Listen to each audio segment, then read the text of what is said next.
Kita ingin ada sebuah program besar atau program unggulan kita di Pemprov Sumatera Barat ini, namanya Nagari Creative Hub. Hal-hal yang mungkin kita anggap saat ini hanya hal-hal yang biasa, tapi orang luar menganggap itu suatu hal yang luar biasa, Bang Dayat. Kita nggak menjualnya selama ini. Kalau followernya sampai 1 juta, 2 juta, udah jadi Raffi Ahmad baru itu. Iya. Kalau misalnya Terekspos ya potensi Nagari. Iya. Kalau mohon maaf diandalkan pada pemerintah saja menjadi pembina, itu duitnya akan habis saja nanti. Tapi kalau ada lokal hero, nah, itu akan sangat luar biasa. Bersama Bang Dayat, kuatkan kita, tak akan terkalahkan dengan kebersamaan. Kita pasti bisa. Hai friend, Assalamualaikum warahmatullahi wabarakatuh. Kembali senang berjumpa melalui channel Kopi Pahit Hidayat. Tanpa gula, kehidupan tak selalu pahit. Kali ini topik kita adalah selaras dengan program unggulan kepala daerah yang terpilih di tingkat provinsi tentang Nagari Creative Hub.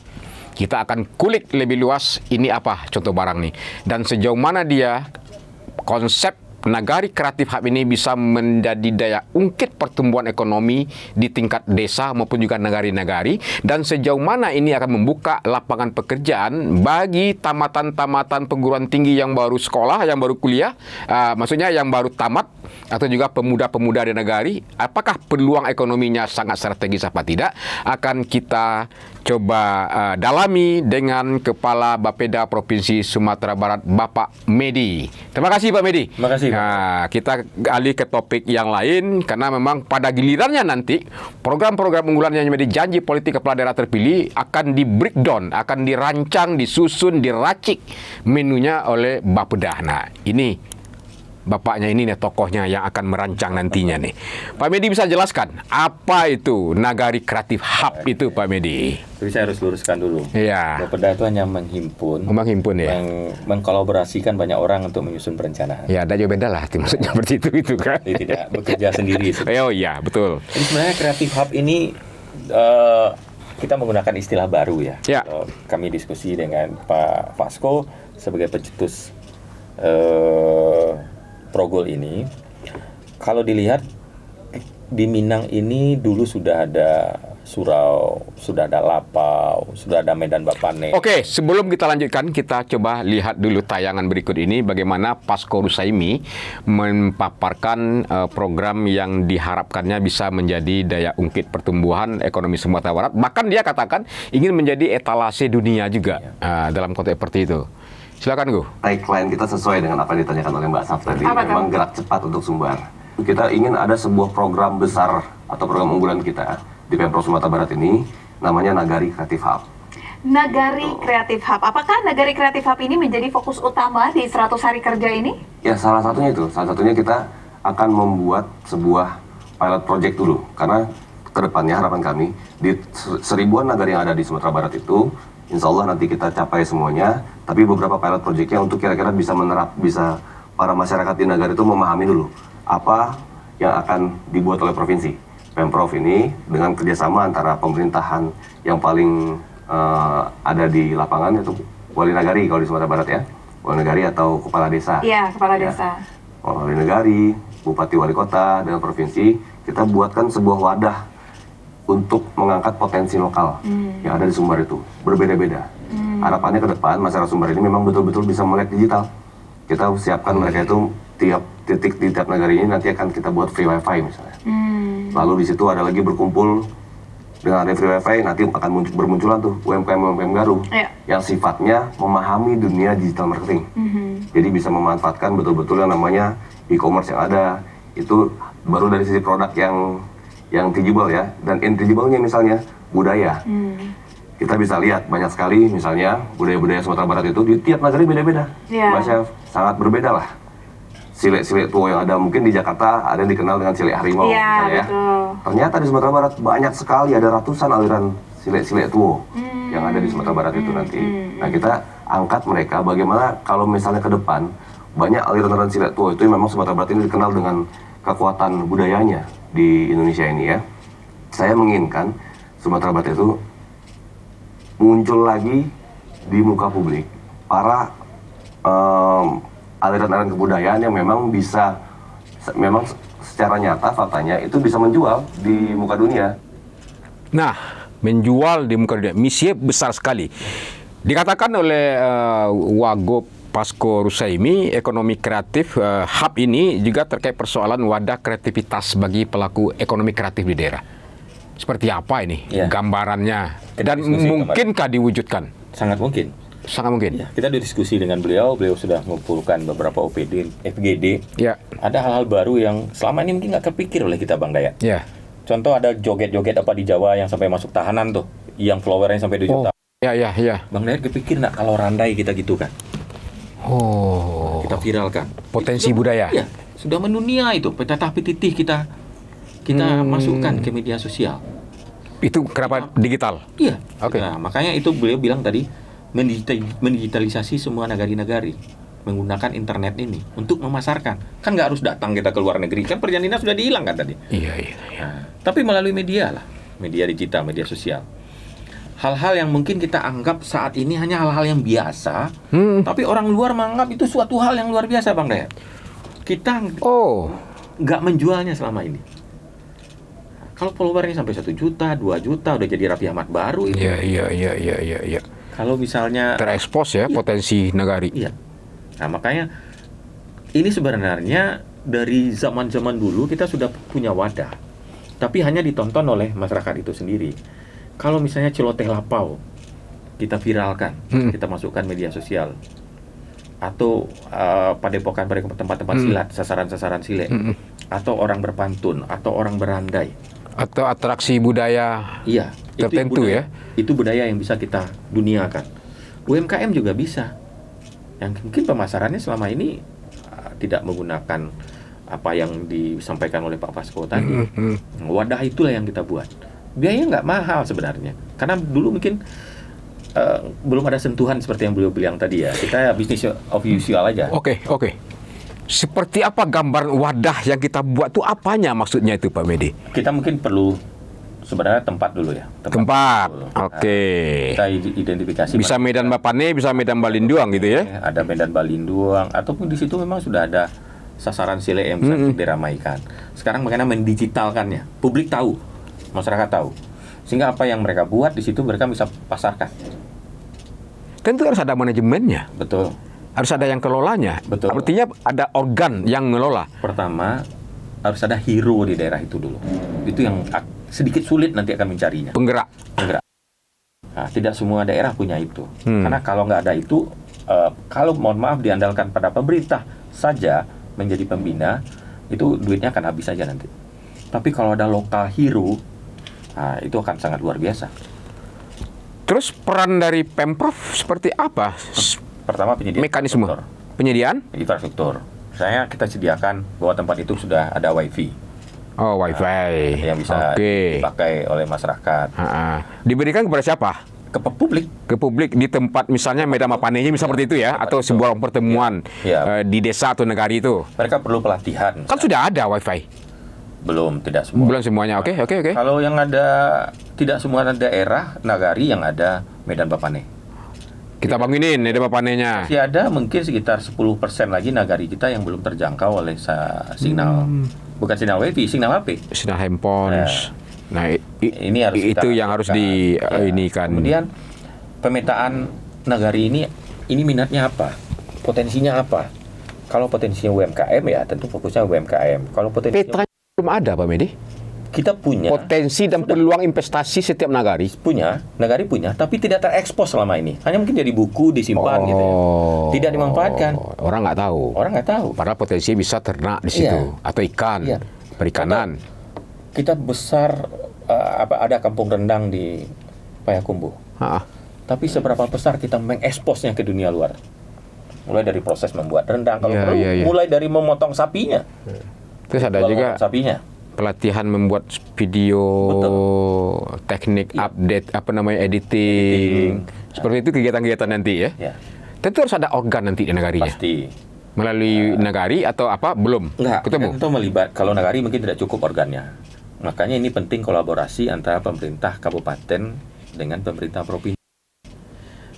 Salah satu yang dibilang oleh Pak Wagub tadi adalah memilih daerah-daerah sebagai pilot project. Ya, sebagai contoh, role model. Kita lihat ada nggak lokal hero di situ, antusias kabupaten kotanya untuk mendukung ini. Kalau itu ya kita dulukan dia untuk menjadi pilot project. Yang kemudian mungkin dari negara lain bisa studi banding di situ ke daerah itu. Jadi dari ribuan nagari mungkin modelnya 1, 2, 5, 7, 8, 9, 10 lah ya, 50 ya.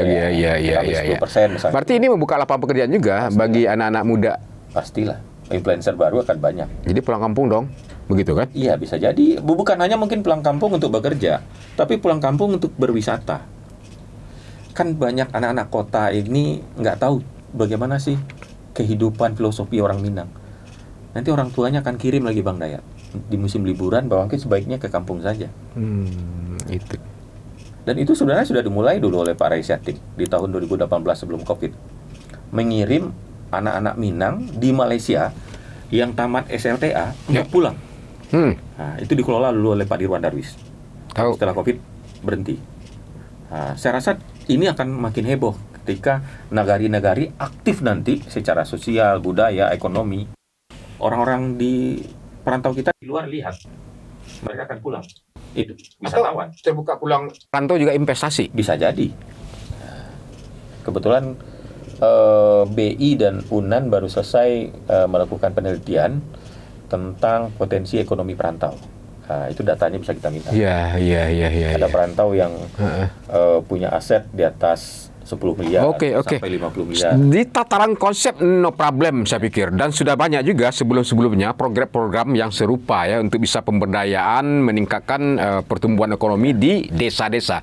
Problemnya kembali kepada persoalan SDM. Persoalan manajemen, persoalan marketing dan jejaring juga, akses ke perbankan juga. Itu yang akan divestasi oleh Pak Medi. Makanya perlu ada pilot project dulu. Nggak mungkin 1000-nya langsung. Kita tes dulu nih. Iya. Di tahun 2025 ini. 50 atau sampai 100. Kita tes dulu. Mungkin tidak akan berhasil. Kegagalan kita nih di mana? Kira-kira bentuk program dari pemerintah yang akan tersebar di setiap OPD seperti apa? Akan ada pelatihan menjadi YouTuber? Influencer ya. Kalau itu naluri sebenarnya. Naluri ya. Artinya ada pelatihan digital. Pelatihan digital lah ya. Editing. Itu bisa. Oke, itu ya. Iya. Termasuk juga standarisasi bagaimana produk kuliner itu dibuat gitu ya. Higienisnya. Kita berharap kuliner UMKM khusus kuliner itu orientasinya ekspor Bang Dayat. Rendang sudah mulai nih di beberapa orang di Payakumbuh. Tapi tentu yang lain-lain bisa juga. Rendang ini kan paling... omon-omon aja, ada rendang aja yang bisa ekspor, yang lain apa sih yang bisa kita ekspor? Iya, kuliner kita, Pak Medi. Kenapa nggak fokus ke rendang aja kita ekspor, mati-matian? Rendang udah diklaim oleh Malaysia, informasinya? Enggak ya? Enggak. CNN bilang kan rendang makanan terbaik. Oke, iya. Kuliner orientasi ekspor.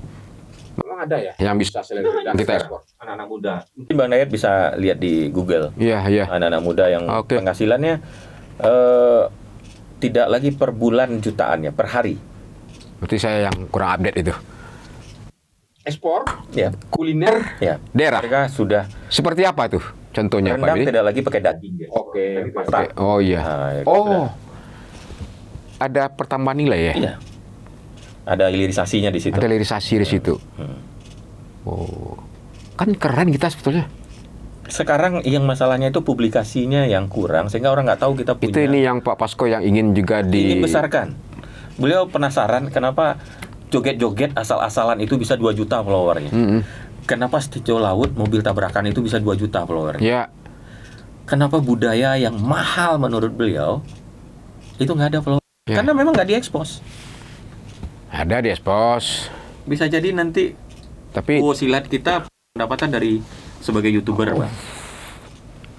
Artinya pemerintah memfasilitasi dan pendampingan pembinaan ya. Itu arahnya mungkin. Tapi buat role model dulu. Ada beberapa contoh. Nagari Kreatif Hub. Berbasis digital. Jadi harus ada jaringan ya. Iya, harus ada jaringan internet pastinya. Terus anggarannya dari mana? Anggarannya kan belum masuk perencanaan 2025. Bang Dayat. Telkom. Bisa? Bisa lah. Kan kewajiban mereka menyediakan. Mau Telkom? Insya Allah pasti mau lah. Sekarang kan mereka nggak diberitahu aja bahwa kita butuh itu. Udah hormat sama Pak Medi Telkomnya?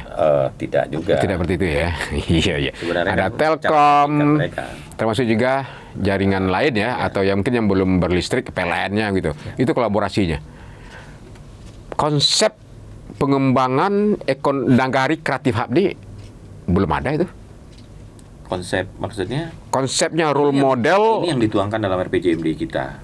Ini kan nggak harus semuanya, roadmap-nya. nggak harus bikin dokumen dulu, kemudian kalau kita bikin dokumen 2025, FGD 2025, dokumen 2026, keburu habis 2029 Bang Dayat. Itu yang selama ini ya, cenderung ya. Itu yang mau dirubah gitu. Ya. Nah, ini keren nih. Move, do it now. Kita bikin pilot project, udah kita contoh, kita belajar di situ. Nah, tapi kita kan punya badan penelitian, dia bisa support dari belakang. Betul. Kita punya majelis kelimbangan terdiri dari profesor-profesor ratusan itu, profesor-profesor yang support kita, ngasih sinyal. Oh, ini menurut survei seperti ini menurut teori seperti ini. Ya udah kita jalankan. Yakin Ya. program ini berhasil? Sangat yakin. Harus yakin Bang Dayat. Siapa penanggung jawabnya? Koordinatornya langsung Wagub. Pak Wagub, beliau akan pantau langsung. Beliau malah minta mimpin komando. di pilot project itu ada CCTV yang bisa beliau pantau di ruangannya terhadap aktivitas. Nah aja dong, Wagub ngantau di ruangan, turun dong. Enggak lah. Turun lah. Kan nggak mungkin Wagub datang setiap hari ke tempat itu. Tiap hari itu jelas. Tapi Enggak. beliau bisa Nggak boleh juga udah Wagub hanya di depan ruangan Luas beliau TV bisa kan. memantau semua lokasi dalam satu saat. Oh, Itulah gitu ya? gunanya teknologi. Oh iya. Karena nggak mungkin kita 50 Iya. habis dong waktu Pak Wagub Iya, mengunjungi itu iya. satu persatu. Kenapa nggak pasang CCTV? Pak Wagub bisa datang hari ini satu, seminggu lagi baru datang. Itu- Banyak pekerjaan lain Bang Itu Dayat. keren juga itu. Itu gunanya teknologi Bang. Itu keren juga itu kan. Mau lihat PSL, tak gitu. Bisa ya? Sangat bisa. Iya. Kita ngeliat rumah kita dari sini juga bisa Bang Dayat. Iya, Bisa lihat tahu, Apa yang ada di isi rumah Bang Dayat. Nah. Kan hal yang mudah sebenarnya. Nggak mahal juga. Jalan apa enggak nih programnya itu kan? Seolah Udah jalan. kelihatan gitu ya. Harus. Dari pantauan-pantauan seperti itu dan apalagi yang mesti dilakukan prioritaskan. Betul. Tapi yang paling sulit itulah menemukan lokal hero. Itu yang sulitnya. Itu Problemnya di situ. Problem pertama. Ya dibuatlah lowongan kriteria. Kalau di Nagari A kita butuhkan 2 orang lokal hero dengan persyaratan lokal hero itu dari hati kerjanya Bang Dayat, Ya. bukan dari PT Bang Dayat. Dia nggak perlu gaji.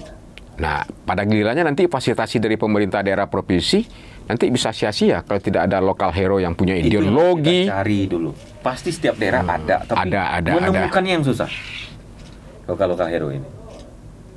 Iya. Tapi ada satu daerah pasti ada yang penggerak motor penggeraknya itu.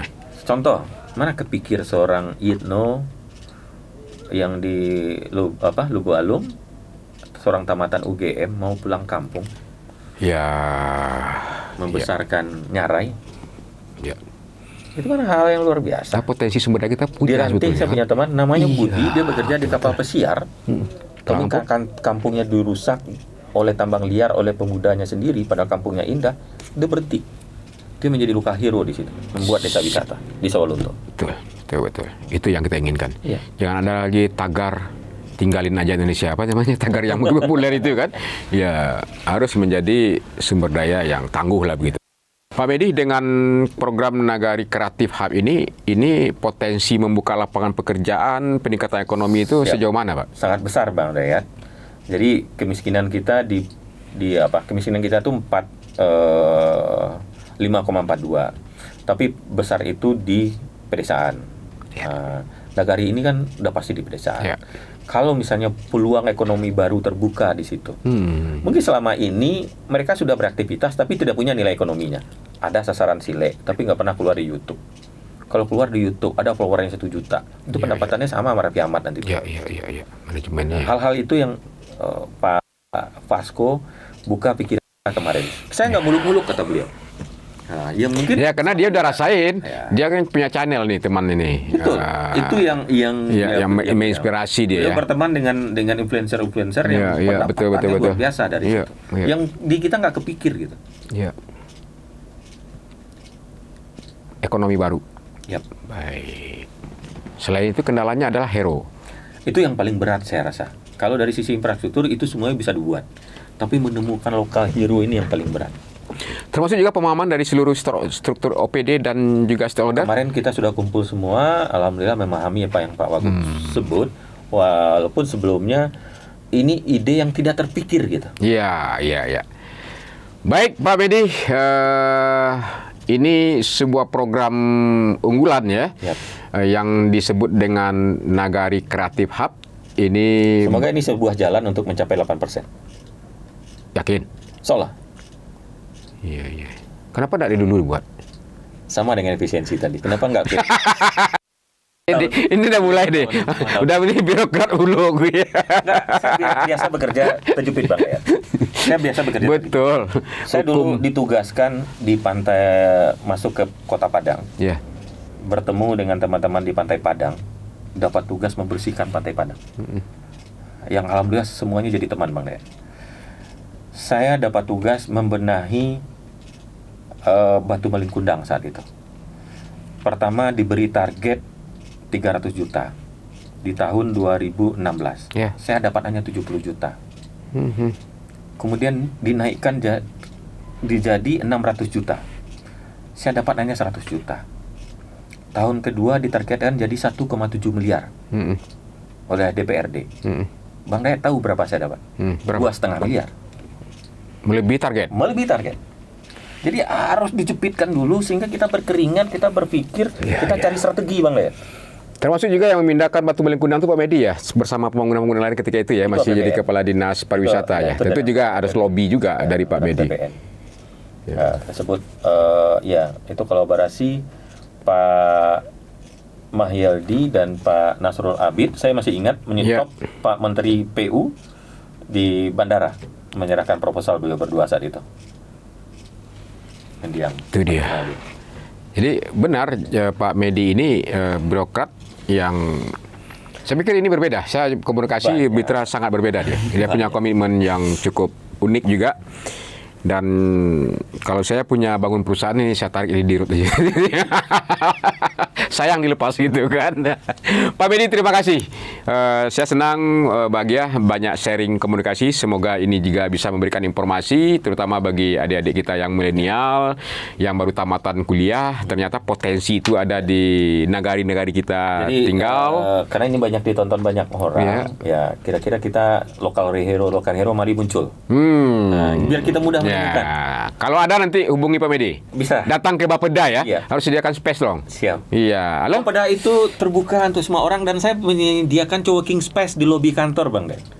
Silakan Nah, datang bekerja, ada perpustakaan. Ya, ntar membludak mau tahu. Saya ajak mahasiswa malah. Oh iya. Saya malah mengundang Working space. kayak konsultasi publik, BEM saya undang. Karena Keren. gini, kalau kita berteriak di jalanan, itu sesuatu yang sudah terjadi, yang minta diperbaiki. Kenapa kita nggak merancangnya supaya itu nggak terjadi? Bagaimana perencanaan kita perbaiki? Betul. Sepakat. Di situ kita berkolaborasi supaya kita nggak turun ke jalan untuk memperbaiki Bang Dayat. Ya. Saya bagian dari 98 soalnya dulu. Oh, udahlah. Birokrat, aktivis birokrat nih. Tapi jangan masuk politik praktis saja gitu kan. Belum. Tidak berminat sebenarnya. Dan pensiun lama lagi ya. Ya mudah-mudahan Pak Medi sehat, salam sama keluarga besar Bapeda. Mudah-mudahan apa yang menjadi diskusi kita hari ini bisa mulus berjalan tanpa kendala yang berarti begitu ya, dalam rangka gerak cepat mendongkrak pertumbuhan ekonomi Sumatera Barat, kesejahteraan Sumatera Barat. Sepakat ya? Sepakat, sangat sepakat. Nah, itu. Udah Wagub jangan langsung turun juga, jangan pantau-pantau terus di CCTV ya. Oke, Beliau kan banyak terima kasih. Terima kasih Pak Medi. Bapak Ibu, saudaraku Kopi Pahit Hidayat, demikian bincang kita terkait persoalan Nagari Kreatif Hub, sebuah program yang potensial untuk bisa membuka lapangan pekerjaan dan membanggakan sebuah nagari ketika dia sukses. Tentu perlu ada gotong royong dan kolaborasi secara Ketika bersama-sama. nagarinya, citranya terangkat, Ya, perantaunya akan bangga, akan bertepuk dada bahwa itu nagari saya. kita buktikan. Kita tunggu bukti dari Pemprov dan kita tunggu bukti kolaborasi dengan seluruh potensi yang ada negari. Wabillahi taufiq wal hidayah. Wassalamualaikum warahmatullahi wabarakatuh. Terima kasih.